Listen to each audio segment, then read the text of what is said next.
What's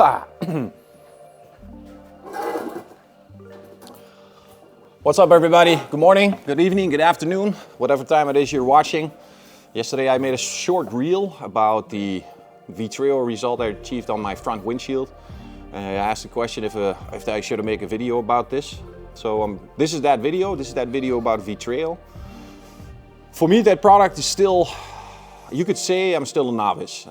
If I look at Fabio's results, Fabio is already 10 miles ahead of me with the result, the finalizing of the product, the result, how he got to that result.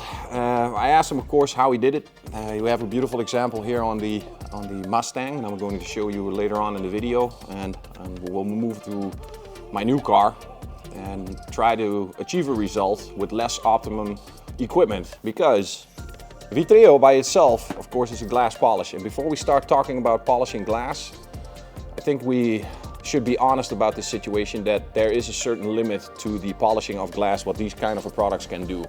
Because I know one guy in the Netherlands called Marcel Falk, and this guy is truly a glass polisher, where you can even get out of these deep rids, scratches, holes, everything. He can really remove the glass and polish it back to perfection.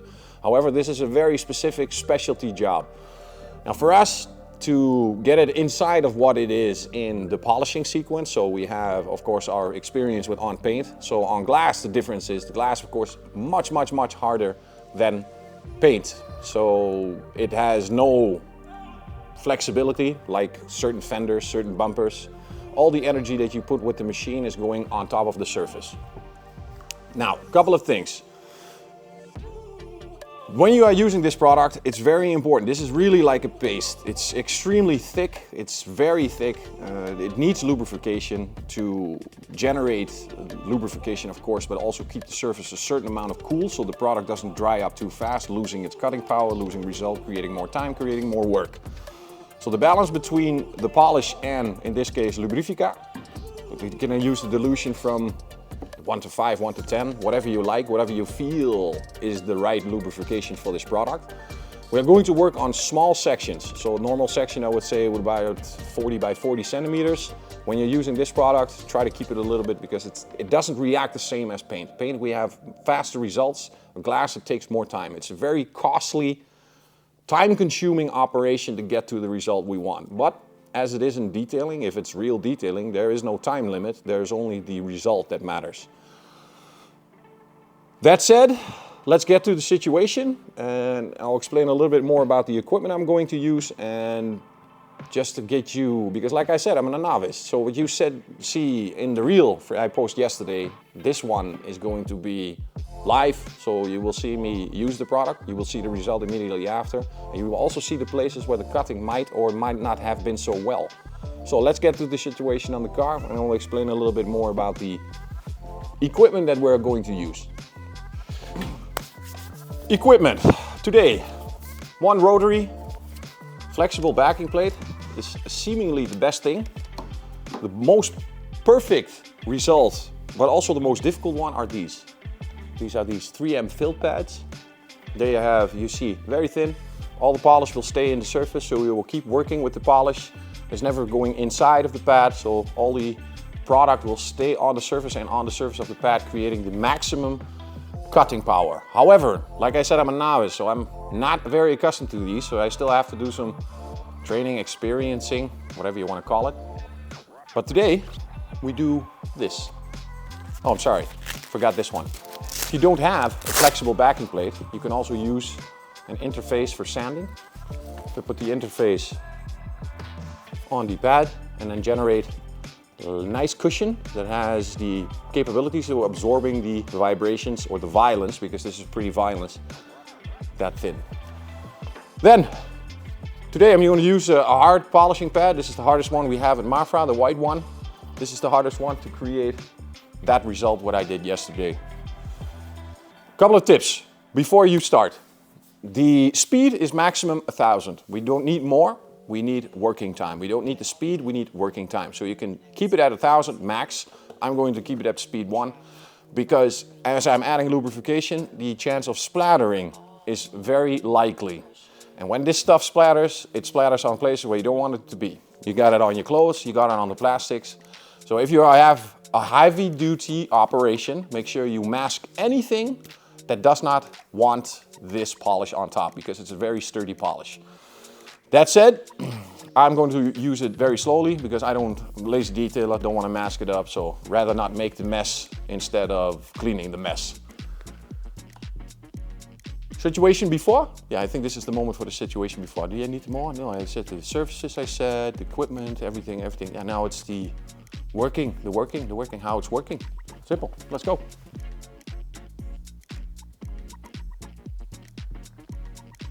The scratches from the windshield wiper in time have damaged this surface. Let me get a spotlight, see how it looked like with the spotlight.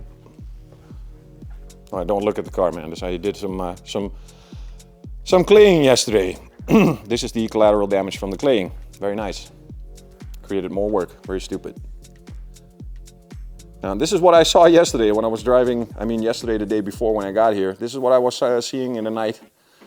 Light being dispersed all over the place. Looked like my windshield was dirty. However, it was not, it was scratched up. Got me some product. For the video, I will choose the section is around here. I'm gonna give it a little mist. Like a little mist of product. I'm sorry, little mist of lubrication. Turn to 1.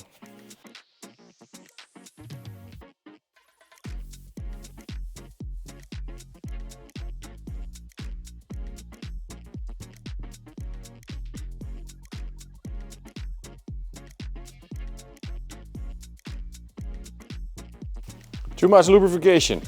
My mistake. Let's see what happened. If you have dried in product, that's not an issue.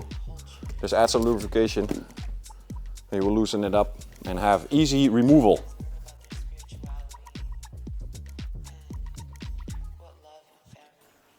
A little bit of nitty though.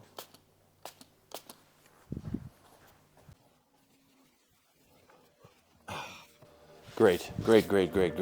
Kijk, so I'm very lucky. My first hit. I probably will show you. Let me see. Focus, cancel.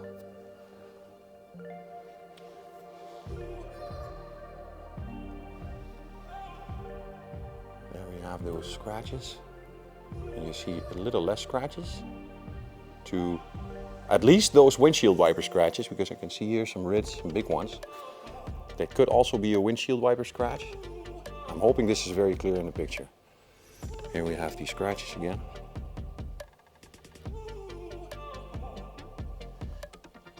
To clearing it up. Very satisfied with that little bit of an effort. You saw my surface was kind of big, so I'm going to smaller down the surfaces a little bit. I'm going to put a time lapse because I already did 50% of the window. Put a time lapse and then tell you afterwards how long it took me to get to the right result that I want to get to. Cue the music.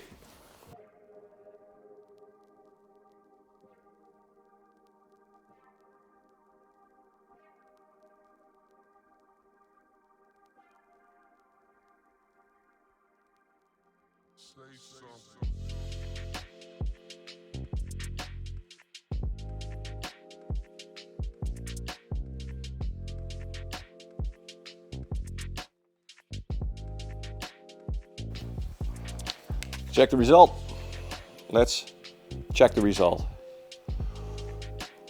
My goal so far has been achieved. Note, we have not degreased, and as you can see, we have these. Oh, you cannot see them. Can you see them or can you not see them? That's difficult. Maybe if I zoom out a little bit more. But there's a lot of stone chipping in the windshield. This is difficult to see. I have to manually focus, but I'm not a techie guy. I don't know how to do this on this camera. Normally I have Victor for these kind of things.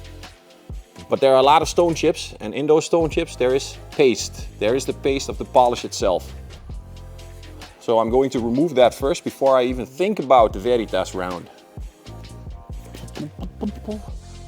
Well, normally I would say the fastest way to do this is to get the car outside, blast everything, because to get inside of the stone chips, you need a little bit of kinetic energy in the form of water. I'm going to spray some Ductile APC and then use some steam to get rid of the paste inside of the stone chips of the windshield.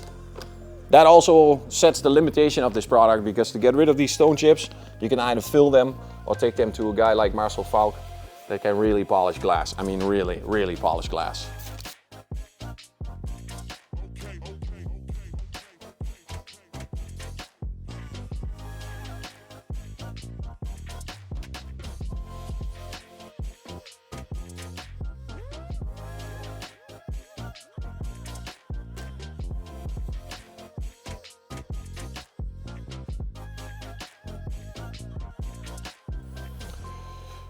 Okay. Now to find the veritas. There we go.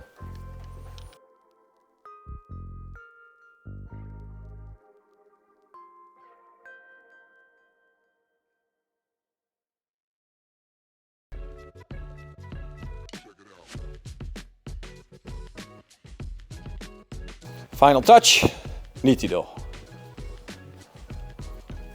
So you get a free, easy demo how to use nítido. 1, 2, 3, 4, 5, 6, 7, 8. That's why I love the Derma sealant sprayer so much.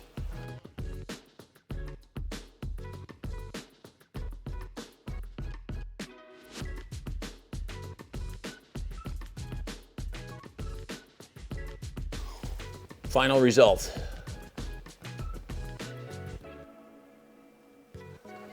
Is it going out of focus? It's so difficult to see on this little screen. I'll make one more pass just to be sure.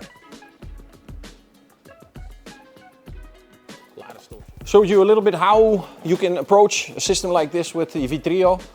There is much more possible, considering if you move to a filled pad, that you have more cutting, also more effort. To the time, the actual polishing time, so no cleaning, degreasing and everything, the polishing time by itself was 25 minutes for half of the front windshield.